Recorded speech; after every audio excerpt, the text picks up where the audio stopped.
Ever wonder why some digital footage still feel empty even when your grade look perfect? It's because film is not about just color, it's about imperfections. The film grain, halation, bloom, softness. Film does tiny movement on the edges of all imperfections. And that's what I've been chasing for months. Breaking, rebuilding, and refining. To finally bring all of that back into one place. This is FilmTexture 3.0. The final layer that makes your digital footage feel like film. Just like real film, the way you apply it matters. Let's talk about the right place of film texture in your grading pipeline. Because where you place it, it can completely change the final look.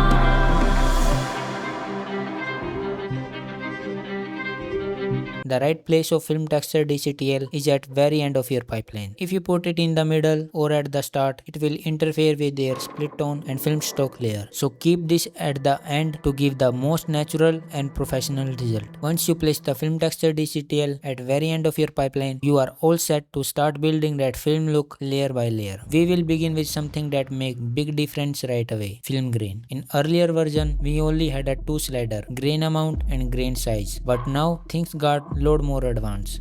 A full set of new control that lets you shape exactly how grain react across highlight, midtone and shadow. Grain blur. This basically control how sharp or soft your grain look. Lower value give you that crisp detailed grain, where higher value make it smoother. Kind of like that dreamy 18 mm or vintage vibe. I usually keep it somewhere 150 to 250 for nice balanced film look.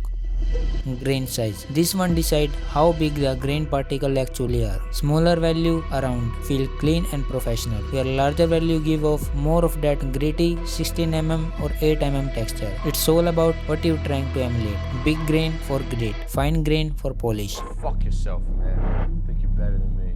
I am better than you. You're an ignorant fuck, bro. No one's better than any next man, alright? Here's something most people don't realize about real film. When you watch a movie shot on 16 mm or 35 mm, grain does not show up everywhere equally. It concentrated in the midtones and the shadow.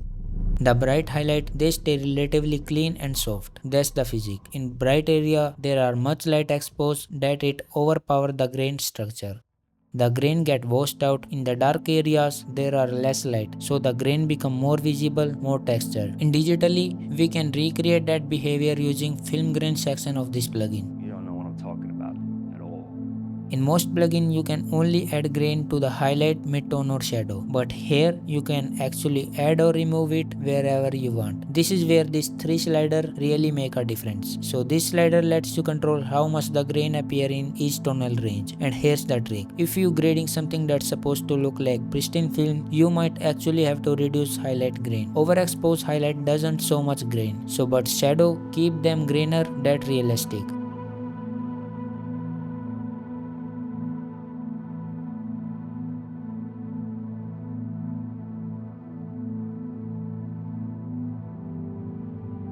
As you can see in short without very bright highlights. The highlight grain slider won't have much visible effect. That's totally normal because there are no overexposed area to attack. Instead, we rely on the midtone grain slider. Start by lowering your midtone slider until you notice the grain naturally fading out from the bright part of the image.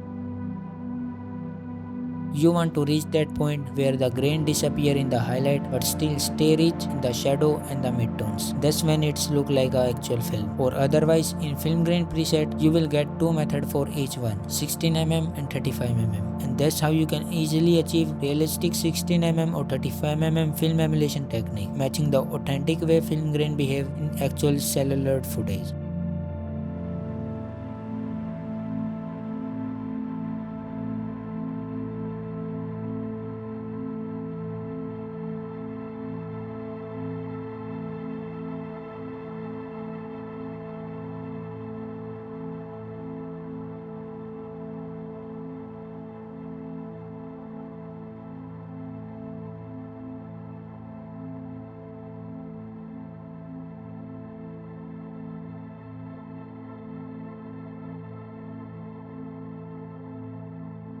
Dust intensity is basically how beat up your film grain. Real film gets scratch, dust, all kind of crud into it. Keep it low and you got a clean stock. Crank it up and it will look like the print been through 50 screening. And that's it, how worn your film look.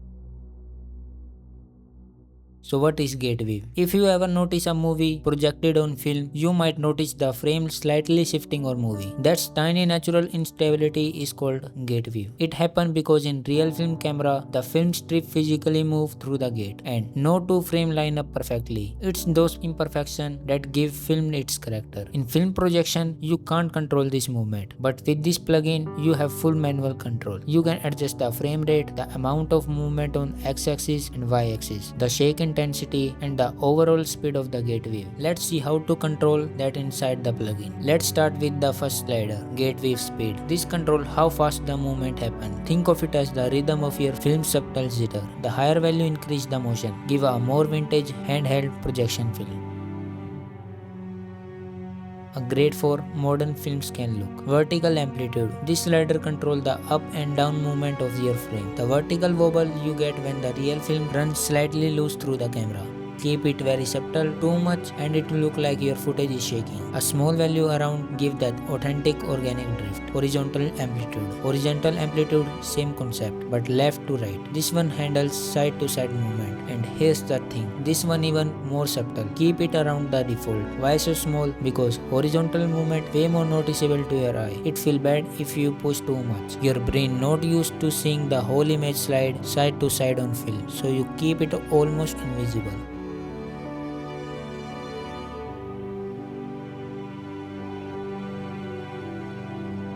Shake intensity define how chaotic or energetic the movement feel overall. Lower value make it slow, more natural, while higher value add a vintage or handheld look. Perfect for stylized sequence or to mimic real 16mm imperfection. Keep it around for more realistic result.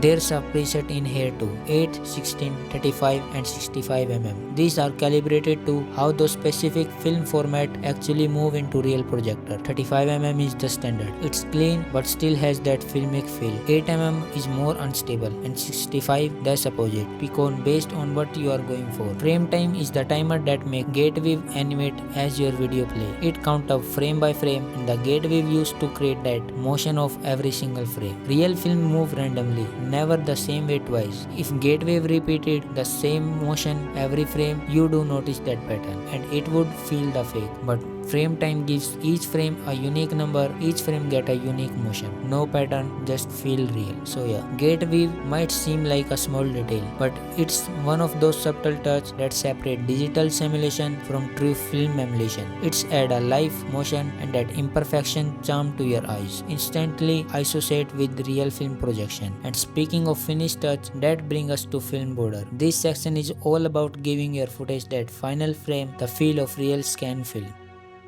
And speaking of finished that touch, that brings us to film border. This section is all about giving your footage that final frame, that feel of a real scan film. You will find 18 different vintage presets, each one with different aspect ratio and each one its own unique vibe. Pick that one that matches your style, whether you are going for clean, texture or full on retro.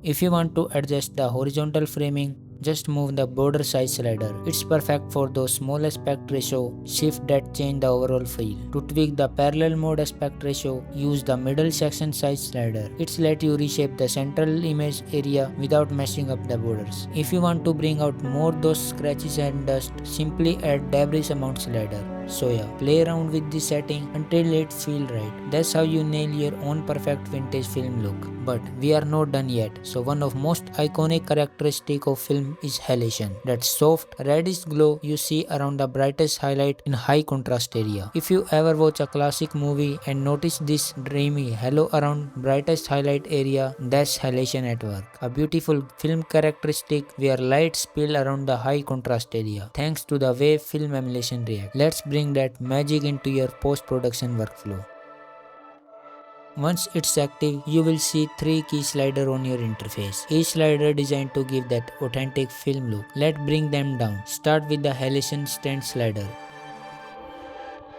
This one control how intense the glow halo get around your high contrast area. Crank it up for bold classic film effect or dial back to the subtle touch, perfect for modern project. Next, move to the halation bomb slider. This is where the channel that nostalgia Kodak vibe. In behind, it use combination of red, green and blue curves. As you toward it right, it give you warm halation as you end. When you push toward left, it give you red halation. If you want to more original halation stock like Kodak, I will suggest you to keep it around between red and yellow. Finally, adjust the blur amount. This one control the spreadness of halation effect, how far the glow extend beyond the highlight areas. Increase it to widen the halo or lower it to keep the tight and focus, giving you flexibility to match the exact cinematic feel.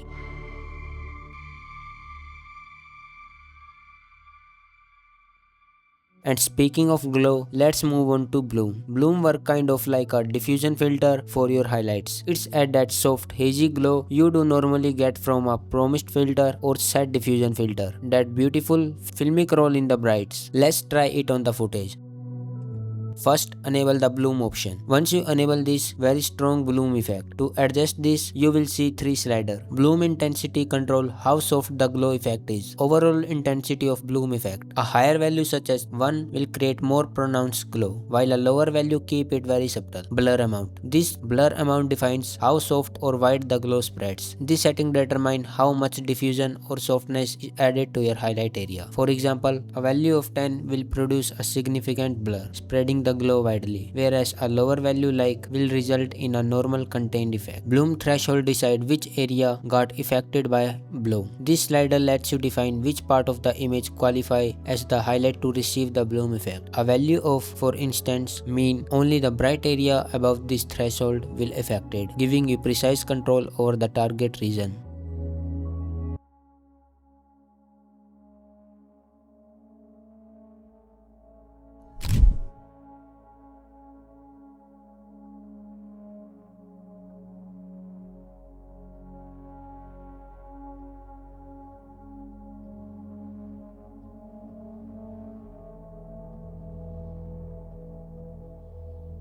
Lens profile. Now here's the big one. In the next update, I'm gonna add lens profile presets. You will be able to simulate how real lens affect image texture, anamorphic bloom, spherical diffusion, chromatic fringing, softness, all digitally inside the same plugin. You will get full creative control over each parameter, so you can literally build your own digital lens look. This will open a whole new level of film emulation inside Resolve. And that's it. The final layer between digital and film. It's not just about color, it's about texture, motion and imperfections.